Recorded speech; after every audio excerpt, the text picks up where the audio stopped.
name is Miss Pam, and I'm from Building Blocks Child Development Center here in Spencer, West Virginia. And I have a draw and tell story for you today. A draw and tell story is kind of like a directed drawing. It's good for your listening, so I know that you're listening, paying attention. And it's really good for your imagination because you're kind of drawing something, but you're really not drawing, you're just not drawing the whole picture all at one time. You're just drawing little tiny pieces of it. So this is very good for your listening skills, and it is very good, again, for your imagination. Are you ready to hear a story? Are you ready to draw a story? You just need two things. You need a pencil or a marker, and I'm going to use my brown marker today. And you need a piece of paper. That's it. That is it. It is something that you don't need any special supplies for. All you need is a piece of paper and something to write with. Are you ready? Here we go. This is the story of the Castaways. So here we go. Danny bought a boat.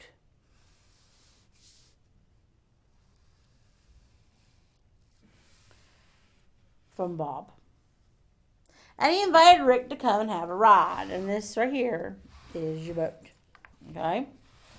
They put on their life jackets and cast off, and they sailed for quite a long way from shore.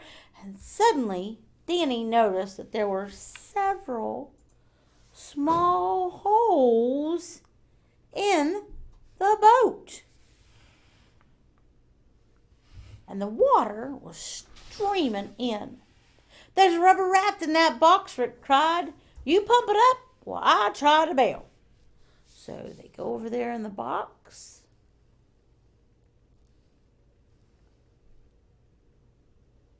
They get the rubber raft.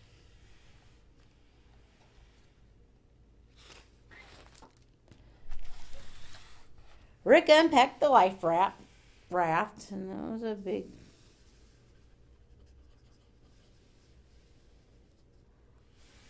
like that.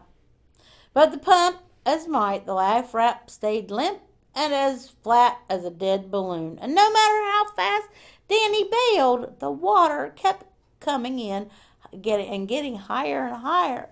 "It's no use," yelled Danny. "We're going to drown." And he grabbed the box of food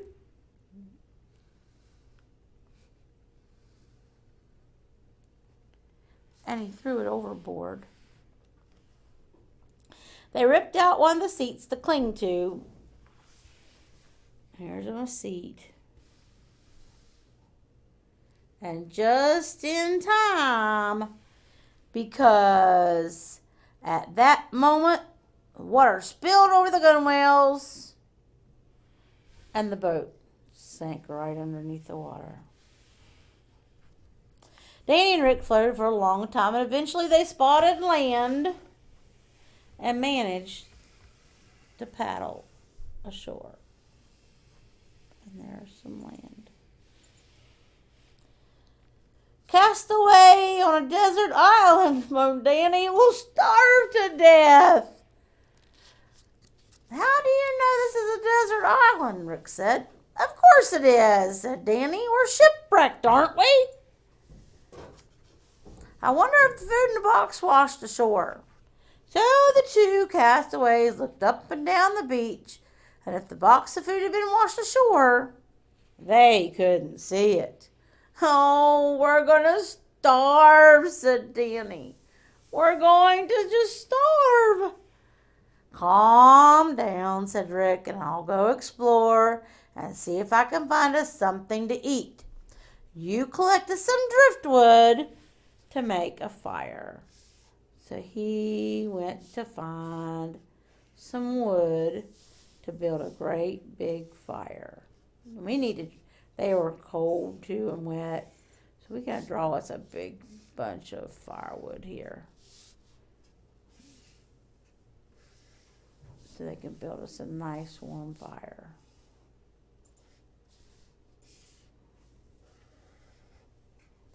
Looks like a bunch of firewood.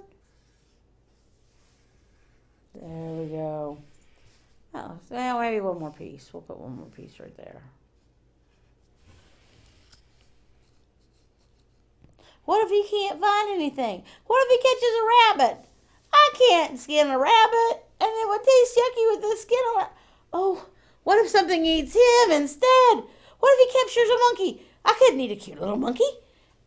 And he was still worrying when Rick came back carrying a cardboard box. And you know what? I ran out of paper. So I'm going to put it right here on this one. He came carrying a cardboard box with a lid up on it.